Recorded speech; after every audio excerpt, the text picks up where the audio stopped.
everyone, my name is Jenna, but you guys can call me Jen, and welcome back to my channel. Welcome to my January wrap up. This month was a fairly good reading month to start off 2021. I ended up reading 10 books this month, and they were all fairly good. The lowest that I rated a book was 3 stars, so that's pretty great. I had 2 3 stars, 1 3.5, 4 4 stars, 2 4.5 stars, and 1 5-star this month. And I read a variety of categories for my reading: 4 YA fantasy, 3 adult fantasy, 1 sci-fi, 1 YA regular YA fiction, and 1 classic. Let's have a chat about the books that I read this month. So to start off January, I ended up finishing a proofread that I was doing for my lovely friend Sarah Sutton. I proofread her book Can't Catch My Breath, which is her brand new YA romance. It is out now. Go check it out. It's amazing. It's one of my favorite YAs I've ever read. And I just love her book so much. I ended up giving it 4.5 stars. It was very good, and I really enjoyed reading it. It was fantastic. So it's about Addie and Vincent. Addie is, at the beginning of this book, going through some really tough times because she just lost her dad in a car accident that also paralyzed Vincent's father. At the beginning of the story, she goes back to school and is tasked with a psychology project where she has to interview another student, and they have to interview her, and she gets partnered with Vincent.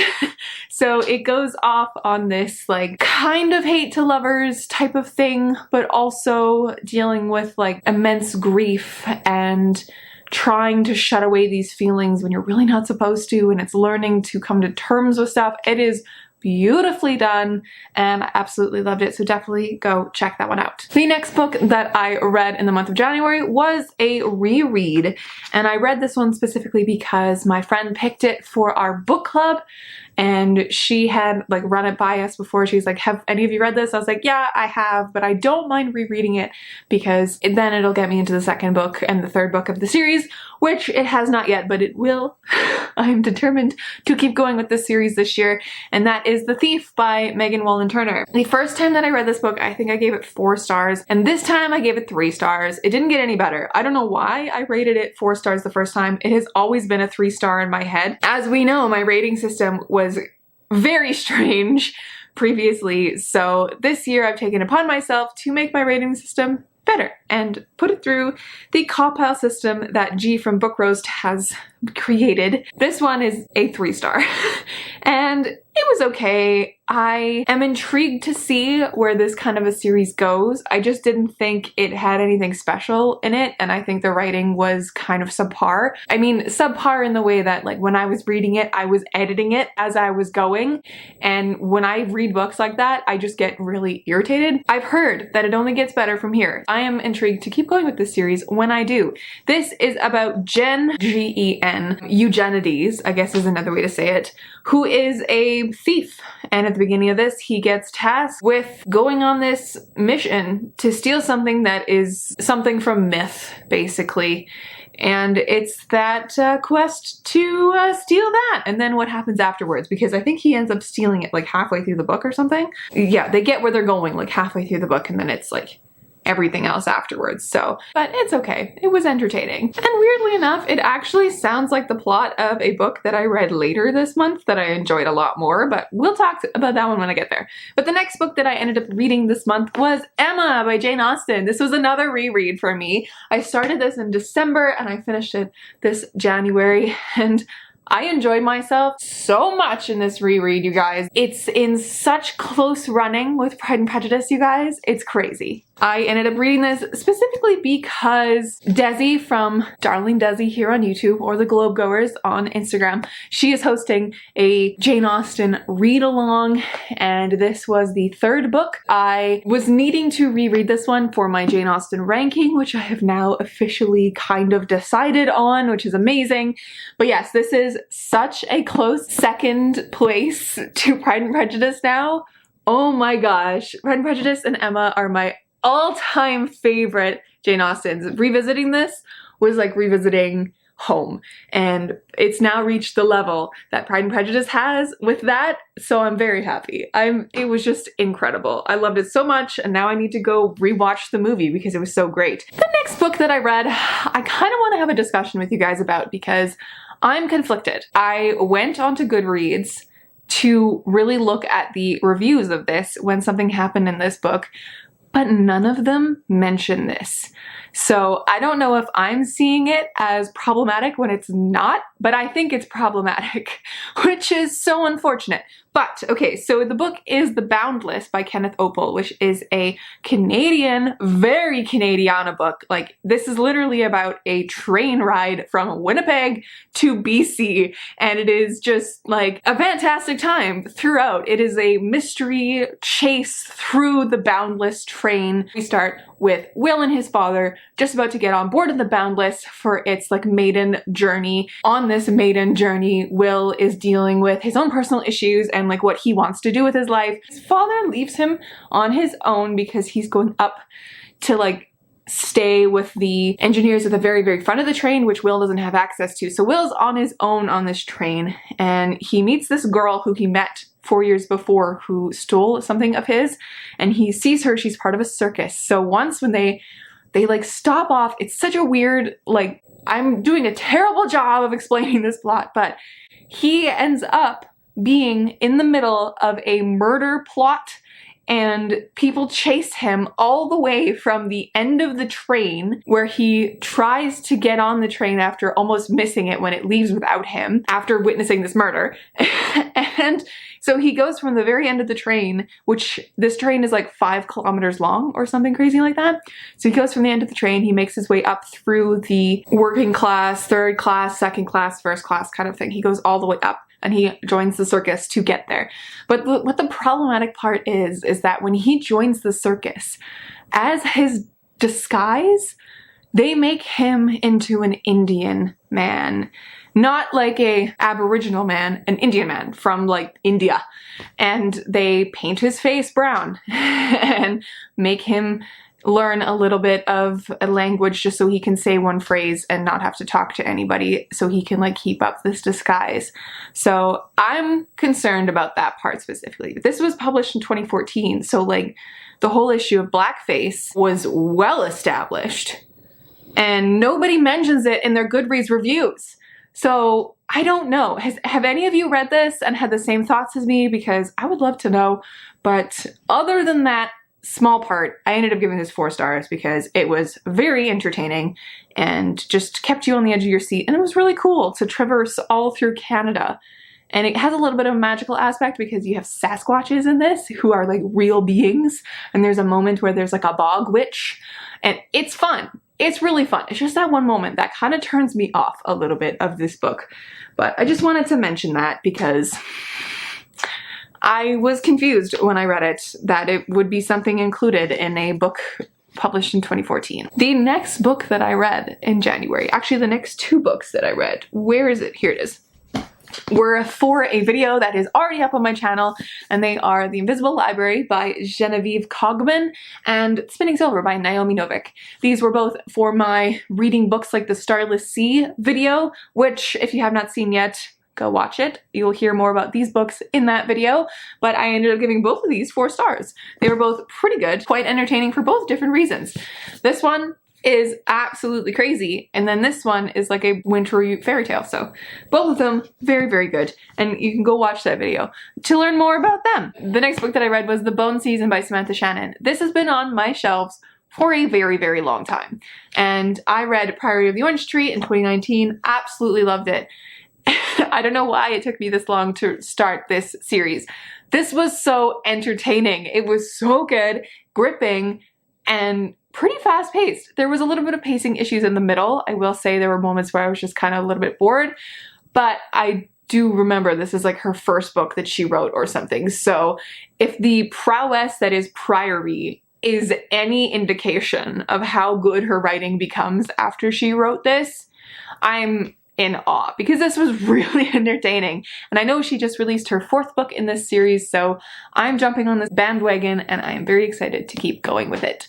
This is about Paige Mahoney, who is a clairvoyant, and in this world, clairvoyants are illegal. And one day she accidentally kills a guard on a train when they try and, I think, either arrest her or approach her because they know she's a clairvoyant, because they have like people who are clairvoyants working with the police force or whatever to like make sure that all the other clairvoyants in the world are like kept under wraps and like aren't doing illegal activities.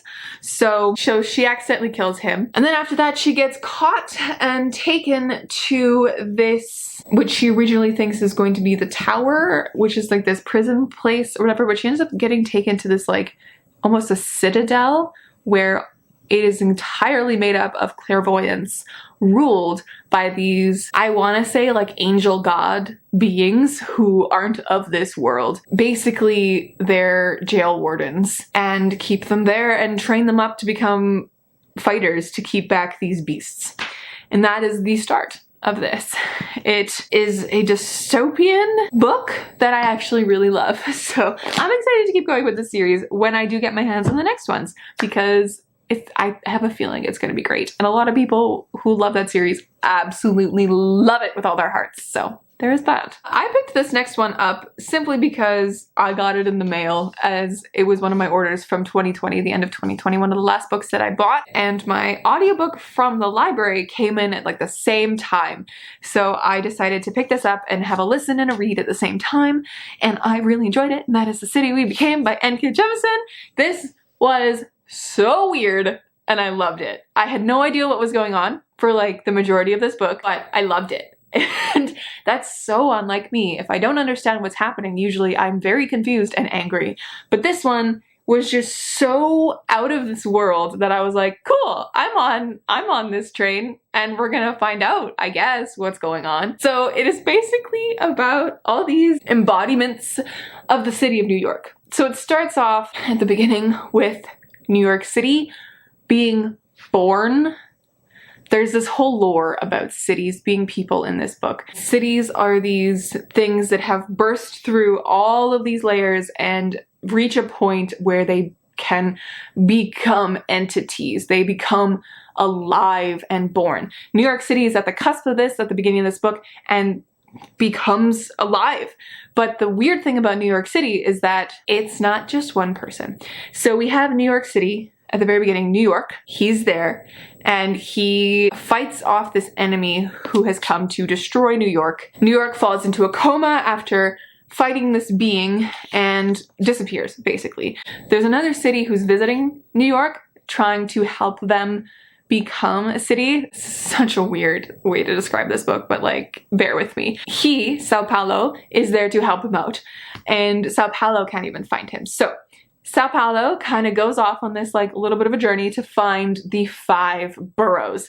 Because New York is so big, it has this special piece of it. Like nothing's going the way it's supposed to with New York's coming alive, I guess, because there's just everything's going wrong. Everything's not happening the way it's supposed to. And there are 5 boroughs, and each of these boroughs are a different person. So we start off with Manhattan, Manny, and then we have Brooklyn, Queens, and the Bronx, and we have Staten Island. So it's all these different boroughs having to, 1, come to terms with the fact that they are now a city, 2, have like powers and stuff as a city, 3, have to find each other, and 4, defeat this enemy. And it is so wild and so out of this world. There are literal feathery bitty monsters invading the city, and it's so weird, but I loved it. And I ended up giving this one 4.5 stars. And I cannot wait to see where this goes, because this is only the first in a trilogy, I believe. So very excited to see this. And I mean, N.K. Jemisin is just a goddess. She's incredible. So there's that. The next book that I picked up was one that I picked up on a complete whim. I ended up watching a bunch of booktube videos, and it was mentioned in like 3 booktube videos in a row, and I was like, this is a sign that I need to go read this book. So I picked it up off my shelves. I have the ARC for it, and it is Master of One by Jada Jones and Danny Bennett. And this is the one I was talking about when I mentioned The Thief, that it has a very similar plot. And it does, right at the beginning pieces are almost exactly the same. So it starts off with Rags, who is our thief, who is in jail, just like Eugenides was a thief in jail at the beginning, and Rags gets approached by this big wig person who part of the government to go on this mission to steal these old Fae relics, and he does. He has no choice. He has no choice. But that's kind of where the similarities end between the 2 books, but like the premises, the start premises are very similar. But this one follows Rags and also a few other people. As further you get into the book, you start getting introduced to more points of views, which is really cool. But Rags at the beginning of this goes on this like mission, and he has to go to the Lost Lands, which are these old Fae lands that have been completely razed by humans because they destroyed all Fae kind a long time ago. And so he goes to these Fae lands, and he enters into these ruins, and he goes basically on a dungeon crawl on his own, like a Dungeons and Dragons style dungeon crawl through these Fae relics, where he has to open all these doors to find this relic that he's after. He ends up finding a man, a Fae man named Shining Talon, who has been asleep for 700 years, and he wakes him up. It basically sets off this chain of events. It was really good, and it has a male-male romance in this that is very slow burn and just so sweet, and I loved it so much. But yeah, it was so entertaining. I need to give this one 4 stars as well. Yeah, it was fantastic, and it was so quick. I think I read this like 500-page book in 5 hours because it just went so fast. So if you're looking for something super entertaining and deals with Fae, read this. The last book that I read in January was Terry Pratchett's Reaper Man. I read this one for book club. I still don't know what to think about this. I ended up putting it through Copile, and it came out as a 3-star. So very middle of the road. I liked elements of it. I liked certain characters, and I really hated other elements of it because it just made me mad and it didn't make any straight sense.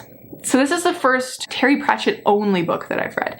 I have read Good Omens, which is his partnership with Neil Gaiman, and that one I really, really liked. And I could see the similarities between Good Omens and this one because of the like super British humor that came in, the style it was written in, the bouncing back and forth between different points of views without really any guidance.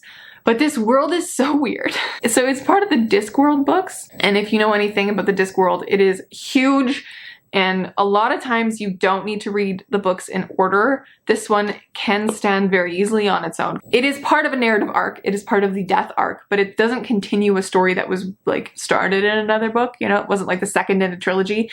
It's just another piece of the death arc puzzle, I guess. It was very weird, and I'm looking forward to discussing this because I don't have any cohesive thoughts. Even in the vlog that I finished it in, I didn't have any cohesive thoughts. So the only cohesive thought is that it was 3 stars for me. All right, so I am going to also talk about a few books that I want to read in February. First and foremost, I have a book that I am 70% of the way through, and I tried to finish it on January 31st. I just couldn't get through it that fast, and I have like 100 pages left to get through. But that is Hall of Smoke by H.M. Long. You guys, this book is so good. It is just so good, and I'm so in love with it. Oh, I love it so much. So it is about Hessa, who is this warrior priestess being, part of this kind of rural, set in the mountains tribe of people. At the very beginning of this, she has done something that has garnered the ire of her goddess, and basically she's been cast off for what she's done. But then her entire village gets attacked, and she is the last remaining Yangi, which is what she's called, and an Yangi priestess. So she has to go on this quest, basically, as the last Yangi to redeem herself. But also, there's a war brewing between gods the gods of new and the gods of old. And in this story, the gods are human. They can be killed. And so it is so good. And I love it so much. The world building is incredible. And it's just so fast paced. And some of the characters in here are fantastic. And Hessa is incredible. I would die for her. And it is so cool because she's been able to become an Iangi because she has Yang's fire. And that is this thing that she can use to kill people.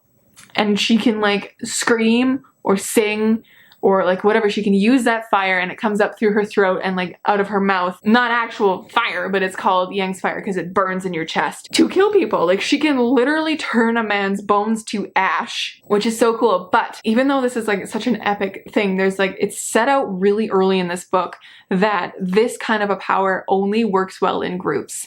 So immediately Hessa is at a disadvantage because she's the last one alive. They fight in concert together with their voices.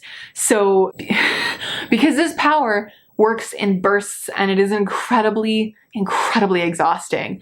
So when you're in battle with a whole bunch of you, you are pretty well protected. But when you're just one person, you have to pick and choose when you can use that. So she's also trained with the sword and a hatchet and all that kind of stuff. So she can really fight.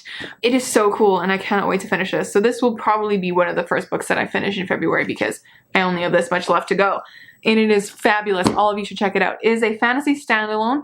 But H.M. Long, Hannah Long, she's Canadian as well, which is amazing. She has released the title of her second book that's coming out next year in 2022. And it is a companion novel to this one following Hessa again, but it's like 10 years later or something. And they can each stand on their own, which is amazing. So the other 4 books that I'm going to talk about are books that I would love to get to this month. And we're just gonna go through them. So 2 of them have been books that have been on my TBR forever, and that is The Poppy War by R.F. Kuang and Vicious by V.E. Schwab.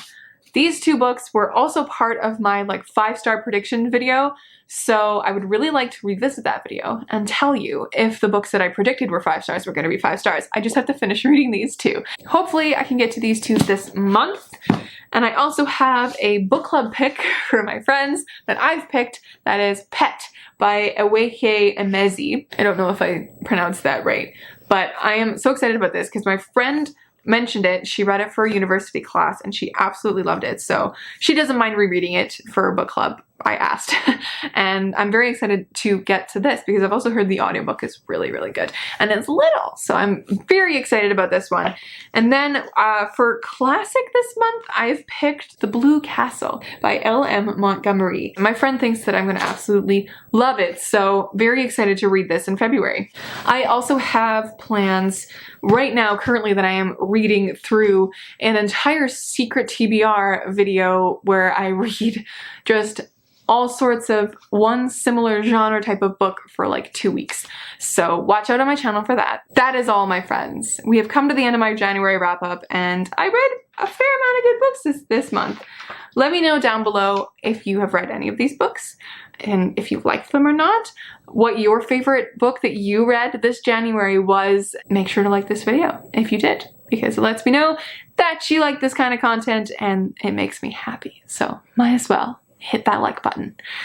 All right, my friends, I will catch you in another video soon. Stay kind and keep on reading.